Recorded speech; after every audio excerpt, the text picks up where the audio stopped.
Civil services 2016లో మూడో rank సాధించిన శ్రీకాకుళం జిల్లాకు చెందిన రోణంకి గోపాలకృష్ణకు చిక్కులెదురయ్యాయి. గోపాలకృష్ణకు హైకోర్టు నోటీసులు జారీ చేసింది.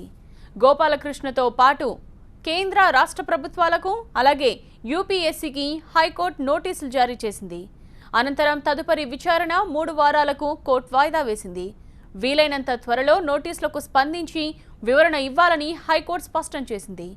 గోపాలకృష్ణ తప్పుడు ధృవీకరణ పత్రం సమర్పించి రిజర్వేషన్ పొందాడని, దీనిపై విచారణ జరపాలని హైకోర్టులో ప్రజాప్రయోజన వ్యాజ్యం దాఖలైంది. యూపీఎస్సీ నిర్వహించిన సివిల్ సర్వీసెస్ 2016లో గోపాలకృష్ణకు సివిల్స్లో 3వ ర్యాంక్ వచ్చింది. అయితే అతడికి ర్యాంక్ను కేటాయించడం చట్ట విరుద్ధంగా ప్రకటించి అతను సమర్పించిన అంగవైకల్య ధృవీకరణ పత్రంపై విచారణ జరిపేలా ఆదేశాలు ఇవ్వాలంటూ హైకోర్టులో పిల్ దాఖలు చేశారు సికింద్రాబాద్ ఈస్ట్ మారేడ్పల్లికి చెందిన లాయర్ మురళీకృష్ణ. ఇందులో కేంద్ర వ్యక్తిగత శిక్షణ శాఖ కార్యదర్శి, యూపీఎస్సీ జాయింట్ సెక్రటరీ, ఏపీ ప్రభుత్వ ప్రధాన కార్యదర్శి రోణంకి గోపాలకృష్ణను ప్రతివాదులుగా పేర్కొన్నారు. గతేడాది సివిల్ సర్వీసెస్ జారీ చేసిన నోటిఫికేషన్ తుది ఫలితాలను ఈ ఏడాది మే 31న యూపీఎస్సీ 2016 తుది ఫలితాలను ప్రకటించింది. ఇందులో గోపాలకృష్ణకు జాతీయ స్థాయిలో 3వ ర్యాంక్ వచ్చింది. అయితే గోపాలకృష్ణకు ఎటువంటి అంగవైకల్యం లేకపోయినా ఆ కోటా కింద తప్పుడు ధృవీకరణ పత్రం సమర్పించి పరీక్షకు హాజరయ్యాడని పిల్లో పేర్కొన్నారు పిటిషనర్ మురళీకృష్ణ. ఓబీసీ అయిన గోపాలకృష్ణ ఆర్థోపెడిక్ విభాగంలో 45% మేర అంగవైకల్యం ఉన్నట్టు ధృవీకరణ పత్రం సమర్పించాడన్నారు.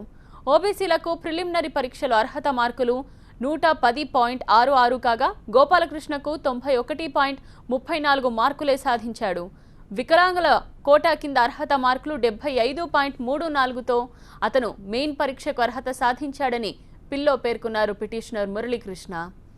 ఓబీసీ కేటగిరీలో వచ్చిన మార్కుల ఆధారంగా మెయిన్స్కు అర్హత సాధించలేదని, వికలాంగుల కోటా కింద మాత్రమే అర్హత సాధించాడని పేర్కొన్నారు మురళీకృష్ణ. మెయిన్స్లో సాధారణ అభ్యర్థులకు పరీక్షా సమయం 3 గంటలు కాగా వికలాంగ అభ్యర్థులకు 4 గంటలని, దీని ద్వారా కూడా గోపాలకృష్ణ లబ్ధి పొందారని అన్నారు. వాస్తవానికి గోపాలకృష్ణకు పెద్ద వైకల్యం ఏమీ లేదని పిటిషనర్ వివరించారు. వీటన్నిటిని పరిగణలోకి తీసుకుంటూ గోపాలకృష్ణ అంగవైకల్యంపై విచారణ జరిపేలా ఆదేశాలు ఇవ్వాలని కోర్టును కోరారు.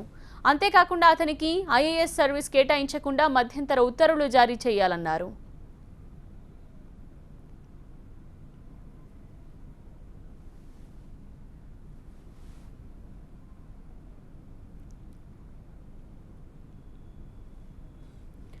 సివిల్ సర్వీసెస్ 2016లో 3వ ర్యాంక్ సాధించిన శ్రీకాకుళం జిల్లాకు చెందిన రోణంకి గోపాలకృష్ణకు చిక్కులెదురయ్యాయి. గోపాలకృష్ణకు హైకోర్టు నోటీసులు జారీ చేసింది.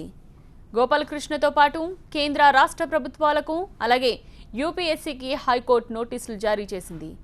అనంతరం తదుపరి విచారణ 3 వారాలకు కోర్టు వాయిదా వేసింది.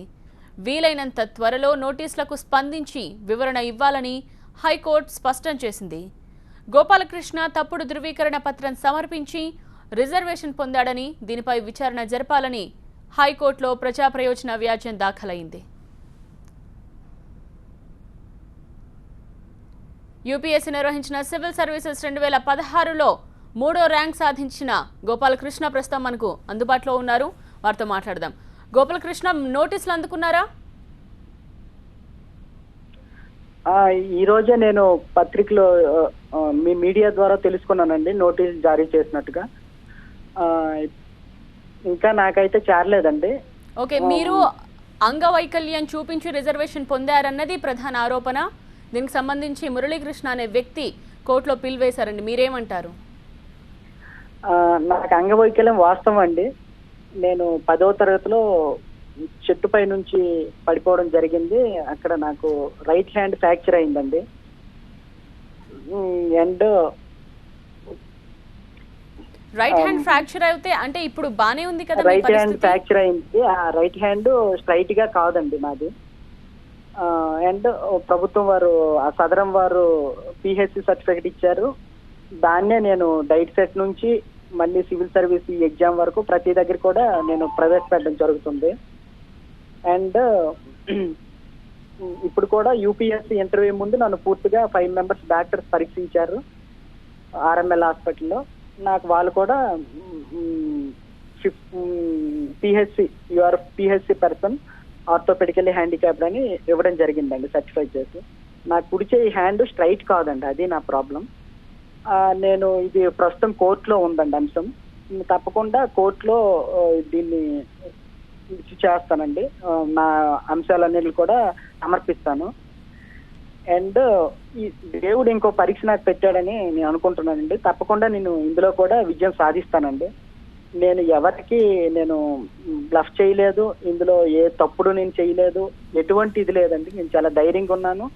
అండ్ నేను తప్పకుండా దీన్ని కోర్టు మీద నాకు అపారమైన నమ్మకం ఉందండి. తప్పకుండా కోర్టులో నేను దీన్ని ప్రూవ్ చేసుకొని నేను బయటికి నిర్దోషిగా బయటపడతాననే నమ్మకం, విశ్వాసం నాకున్నాయండి. నేను ఎక్కడా ఎటువంటి తప్పుడు పని కానీ ఎటువంటి తప్పు ఇది కానీ నేను చేయలేదండి. అన్ని సర్టిఫికెట్స్ అన్ని నా దగ్గర ఉన్నాయండి. యాజ్ పర్ లీగల్ గా నేను కరెక్ట్ గా ఉన్నానండి. ఎస్ గోపాలకృష్ణ గారు, మీరు ఇంకా విజయోత్సాహంలోనే ఉండి ఉంటారు, కానీ ఈలోపే మీకు నిజంగానే ఇంకొక పరీక్ష అని చెప్పొచ్చు. మరి ఎలా ప్రూవ్ చేసుకుంటారు? అంటే మిమ్మల్ని చూసిన వారు ఎవరు మీకు అంగవైకల్యం ఉంది అని అనుకోరు. డెఫినెట్ గా మేము కూడా మిమ్మల్ని చూసాం. సో మీకు అంగవైకల్యం ఉంది అన్నది ఎవరు అనుకోరు. మీరు ఎలా ప్రూవ్ చేసుకుంటారు? వాస్తవానికి రైట్ హ్యాండ్ నాది చిన్నగా కాదండి, అది చూస్తే తెలుస్తుంది. అందుకే నేను ఎక్కువగా ఫుల్ హ్యాండ్ షర్ట్లు వేస్తానండి. అది తెలియకుండా బయటికి కనిపించకుండా ఉండడానికి నేను ఫుల్ హ్యాండ్ షర్ట్లు వేస్తాను. మీరు ఒకసారి గమనిస్తే నేను ఎక్కడ కూడా హాఫ్ హ్యాండ్ షర్ట్లు ఏమేమి ఉండవండి నావి. అందుకే బయటికి అది కనిపించదండి. అదర్వైజ్ అది బయటికి కనిపిస్తుందండి. మామూలుగా హాఫ్ హ్యాండ్ షర్ట్లు వేస్తే క్లియర్ కట్ కనిపిస్తుందండి. హ్యాండ్ స్ట్రైట్ కాదు, అలా అని దగ్గరకు కాదు. అది నా ప్రాబ్లం అండి. దాంతో వెయిట్స్ ఏమి ఎత్తలేను. అది చాలా పెయిన్గా ఉంటుందండి నాది. అది ప్రాబ్లం అండి, నా ప్రాబ్లం. ఓకే, ఇప్పుడు పిటిషనర్ మురళీకృష్ణ అయితే డెఫినెట్గా మీకు అంగవైకల్యం లేదని, మీరు పరీక్ష సమయం కూడా ఎక్కువ పొందారు, దీంతో ఎన్నో అడ్వాంటేజెస్ పొందగలిగారు రిజర్వేషన్ ద్వారా అని ఆయన వాదిస్తున్నారు. అండ్ మీకు ఐఏఎస్ కూడా వెంటనే నిలిపివేయాలి అన్నది కూడా ఆయన వాదిస్తున్నారండి. మీరు ఎలా ముందుకు వెళతారు, ఎలా గెలుస్తారు అనుకుంటున్నారు? ఇవన్నీ నిరాధారమైన ఆరోపణలు అండి. ఇందులో అసత్యం అండి, ఇవన్నీ కూడా అసత్యాలు. నా దగ్గర ప్రభుత్వం వారు గుర్తించిన సర్టిఫికెట్ ఉంది. అండ్ యూపీఎస్సి బోర్డు కూడా ఇంటర్వ్యూ మరుసటి రోజు 20, 21, 22 3 రోజులు కూడా నాకు 5 మెంబర్స్ ప్యానెల్ ఉన్న డాక్టర్లు నా వికలాంగత్వాన్ని పరీక్షించడం జరిగిందండి. వాళ్ళు కూడా yes you are physically challenge అని సర్టిఫై చేసి ఇవ్వడం జరిగిందండి. ఆ తదుపరి మాత్రమే తుది ఫలితాలు విడుదల చేయడం జరిగింది. అందులో నా ర్యాంక్ ప్రకటించడం జరిగిందండి. ఓకే, అంటే యూపీఎస్సీ బోర్డు 5 డాక్టర్ల బృందంతో పరీక్షలు నిర్వహించారని చెప్తున్నారు. ఎటువంటి టెస్టులు మీకు చేశారు? వాళ్ళు ఇచ్చిన సర్టిఫికెట్లో అసలు ఏముంది? వాళ్ళు ఇచ్చిన సర్టిఫికెట్ ఎటువంటి టెస్ట్లు అంటే అదే మీకు హ్యాండ్ మొత్తం చూశారు, మొత్తం షర్ట్ మొత్తం ఇప్పించి మొత్తం హ్యాండ్ చూశారు. మీరు బరువులు ఏమైనా ఎత్తగలరని అడిగారు, బరువులు ఎత్తమని చెప్పారు. నేను ఎత్తలేనని చెప్పాను, ఎత్తమని చెప్పారు. నెక్స్ట్ మిగతా ఎక్స్రే తీయడం జరిగింది. ఎక్స్రేలో కూడా ఎటువంటిది లేదు. నెక్స్ట్ అదే ఎక్స్రేలో కూడా మనకి ప్రాబ్లం ఉందని చెప్పడం జరిగింది. అంటే నర్వస్కి సంబంధించి చూశారు. అండ్ మిగతా అన్ని పరీక్షలు చేయడం జరిగిందండి. వాళ్ళు మీరు మ్యానిపులేషన్ చేయగలరా, దగ్గరికి పూర్తిగా చాచగలరా, దగ్గరికి చేయగలరా, ఎంతవరకు సాగుతుంది హ్యాండ్, ఇవన్నీ చేయడం జరిగిందండి. పూర్తి వాళ్ళ 5 డాక్టర్స్ కూడా సాటిస్ఫై అయ్యి వాళ్ళు నిర్ధారించడం జరిగిందండి ఆర్థోపెడికల్లీ హ్యాండిక్యాప్డ్ అని. గోపాలకృష్ణ గారు, మీరు సివిల్స్లో 3వ ర్యాంక్ సాధించి జాతీయ స్థాయిలో ఒక సంచలనంగా మారారు. మీ గురించి వార్తలు, మిమ్మల్ని ఇన్స్పిరేషన్గా తీసుకోవాలని స్పీచ్లు ఇవన్నీ కూడా విన్నాం. ఇప్పుడు ఇటువంటి పరిస్థితి వచ్చింది, ఎలా ఎదుర్కొంటారు? ఎంత ధైర్యంగా ముందుకెళ్తారు? ధైర్యంగా ఉన్నానండి. ఎందుకంటే రానున్న రోజుల్లో ఒక ఐఏఎస్ అధికారిగా బాధ్యత అండి, నాకు ఆ బాధ్యత ఉంది. నా మీద వచ్చిన ఆరోపణలు నిరూపించుకునే బాధ్యత నాకు ఉంది. నేను ప్రజలకే కాదు అందరికీ సమాధానం చెప్పే బాధ్యత నాకు ఉంది. తప్పకుండా నేను ఇది కోర్టులో ఉంది కనుక నేను మిగతా విషయాలు ఎక్కువగా మాట్లాడలేనండి. తప్పకుండా నేను కోర్టులో ప్రూవ్ చేసి మీ ముందుకి నిర్దోషిగా రేపు ఒక ఐఏఎస్ అధికారి నేను బయటపడతానండి. ఆ నమ్మకం నాకు ఉన్నాయి. ఎందుకంటే నేను ఎక్కడా తప్పు చేయలేదండి, అసలు తప్పు చేయను కూడా. అంటే మీరు ఇది ఎక్స్పెక్ట్ చేశారా అండి, ఇలాంటి ఒక సిచ్యువేషన్ మీకు వస్తుంది అని? వాస్తవానికి నేనేమీ అనుకోలేదండి. ఒక తెలుగు అభ్యర్థిగా తెలుగు రాష్ట్రాల నుంచి చాలా మంది గర్వకారణంగా ఫీల్ అయ్యి చాలా ఇది వచ్చాయి, పొగడ్తలు వచ్చాయి. బట్ అదే తెలుగు వ్యక్తులు ఇలాంటి వ్యక్తులు కూడా ఉన్నారా అని అనిపించింది. బట్ నేను ఎవరిని విమర్శించడం లేదు, ఎందుకంటే ఎవరి తాలూకా అభిప్రాయాలు వాళ్ళకు ఉంటాయి. బట్ అల్టిమేట్ ఇదేంటంటే ప్రూవ్ చేసుకునే బాధ్యత నా పైన ఉందండి. నేను తప్పకుండా కోర్టులో నా వద్ద ఉన్నటువంటి అన్ని ఆధారాలతో కోర్టులో అఫిడవిట్ ఫైల్ చేసి నేను నిర్దోషిగా బయటపడతానండి. పిటిషనర్ మురళీకృష్ణ మీకు ఐఏఎస్ సర్వీస్ కేటాయించకుండా మధ్యంతర ఉత్తర్వులు జారీ చేయాలని కూడా పేర్కొన్నారని, ఈ మేరకు కోర్టు ఏమైనా డెసిషన్ తీసుకుంటే కనుక పరిస్థితి ఏంటనుకుంటున్నారు? నేను నా దగ్గర ఉన్న ఆధారాలన్నీ కోర్టుకి సమర్పిస్తానండి. గౌరవ కోర్టులు అంటే నాకు అపారమైన నమ్మకం ఉంది. తప్పకుండా నేను నిర్దోషిగా బయటకు వస్తాను. జనరల్గా మీరు అంగవైకల్యం ఉంది అన్నది ఎప్పటి నుంచి మీరు సర్టిఫికేట్స్ లో కానీ మెన్షన్ చేస్తున్నారండి? 2002 నుంచి అండి. 2002లో యాక్సిడెంట్ అయింది నాకు. 2002 నుంచి నాకు అంగవైకల్యం ఉందని నేను మెన్షన్ చేస్తూ అప్పటి నుంచి ప్రతి దగ్గర కూడా నేను ఇది అప్లై చేస్తున్నానండి.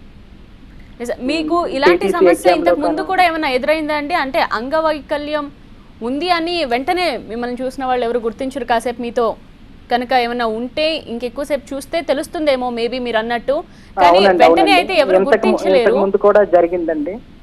ఏ సందర్భంలో జరిగింది? ఇంతకు ముందు డిఎస్సి పరీక్షలో కూడా నేను ఇలాగే మెడికల్కి అటెండ్ అయ్యాను. అండ్ గ్రూప్ 1 పరీక్షలకు కూడా అప్పుడు కూడా ఇంటర్వ్యూ అయిన తర్వాత మెడికల్కి అటెండ్ అయ్యానండి. అదండి అప్పుడు కూడా అందరు కూడా డాక్టర్ సాటిస్ఫై అయ్యి నాకు ఫిజికల్లీ ఛాలెంజెస్ సర్టిఫికేట్ ఇవ్వడం జరిగింది. అప్పుడు ఎవరు అభ్యంతరం తెలిపారండి మీకోసం, మీ గురించి? ఇలాంటి అభ్యంతరాలు వచ్చాయండి, బట్ దాన్ని మళ్ళీ నేను ఎదుర్కొన్నానండి. చివరికి నేనే విజయం సాధించానండి. నమ్మకంతోనే మీరు మళ్ళీ ఇది కూడా ఎదుర్కొంటాను అని కాన్ఫిడెంట్ గా ఉన్నారా? ఉన్నానండి. అప్పుడు ఎటువంటి అభ్యంతరాలు వచ్చాయండి? అసలు ఎన్ని అభ్యంతరాలు వచ్చాయి? అప్పుడు మీరు ఎలా ఎదుర్కొన్నారు ఆ సమస్యని? అభ్యంతరాలు వచ్చాయండి. మళ్ళీ మెడికల్ టెస్ట్ లో రీమెడికల్ చేయించడం అని 2-3 సార్లు చేయించడం జరిగింది. వాటన్నిటిని సేమ్ రిపోర్ట్స్ వచ్చాయి. నేను విన్ అయ్యానండి.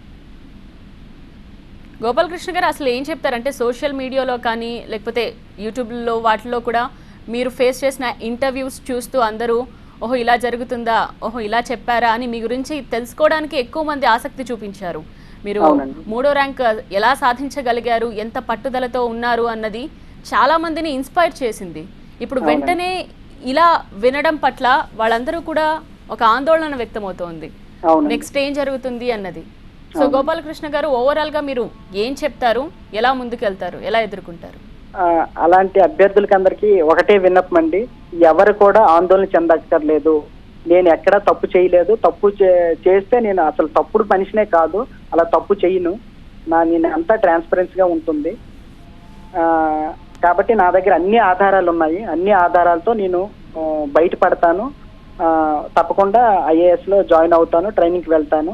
మీ అందరూ నా మీద నమ్మకం ఉంచండి. ఇప్పటి వరకు నన్ను ఎలా ఆదరించారో ఆ విధంగానే చేయండి. ఇందులో ఎలిగేషన్స్ లో ఎటువంటి సత్యం అన్ని అసత్యాలని, ఎటువంటి సత్యం లేదు. ఏవో ఆరోపణలు చేశారు, దాన్ని నేను ప్రూవ్ చేసుకుంటాను గౌరవ కోర్టులో. గోపాలకృష్ణ గారు మీరు ఏమనుకుంటున్నారు? అంటే కావాలని మీ మీద ఇదంతా జరుగుతోందని అనుకుంటున్నారా?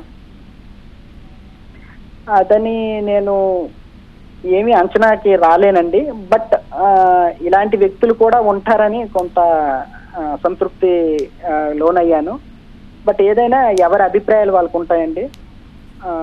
అది వాళ్ళ విజ్ఞతకే వదిలిపెడుతున్నానండి. అల్టిమేట్గా నా పైన బాధ్యత ఉందండి. నేను దాన్ని ప్రూవ్ చేసుకునే బాధ్యత నా పైన ఉందండి. మీకు పిటిషనర్ మురళీకృష్ణ ఇంతకు ముందు ఏమైనా తెలుసా అండి? లేదండి, నాకు ఎవరో తెలియదండి. వాళ్ళు ఎవరో నాకు తెలియదండి. మీడియా ద్వారా మీరు ఎవరు దీని వెనుకున్నారని అనుకుంటున్నారండి? ఏమన్నా మీకు క్లూ ఉందా? వీళ్ళు చేసి ఉండొచ్చు. ఇంతవరకు అయితే నాకు సమాచారం లేదండి. సమాచారం లేదండి ఇంతవరకు. ఓకే, నెక్స్ట్ ఏంటండి? నెక్స్ట్ స్టెప్ ఏంటి? ఏం చేయబోతున్నారు? ఏం లేదండి, 3 వారాలు టైం ఇచ్చారని మీడియా ద్వారా నాకు తెలిసింది. నా దగ్గర ఉన్న అన్ని ఆధారాలతో కలిపి నా అడ్వకేట్ సహాయంతో నేను కౌంటర్ దాఖలు చేస్తానండి. కేంద్రానికి రాష్ట్రానికి కూడా నోటీసులు అందాయండి. సో వాళ్ళ నుంచి మిమ్మల్ని ఎవరైనా సంప్రదించారు ఇప్పటి వరకు? ఇంతవరకు ఏం లేదండి. All right, thank you Gopalakrishna గారు. మీ అభిప్రాయాన్ని మాతో పంచుకున్నందుకు. సో డెఫినెట్గా ఇటువంటి అభ్యంతరాలు ఇదివరకు కూడా నేను ఎదుర్కొన్నాను అని కోర్టులోనే తేల్చుకుంటానని, ఆ నమ్మకం నాకుందని, నేను ఎటువంటి తప్పు చేయలేదని వివరణ ఇచ్చాడు గోపాలకృష్ణ.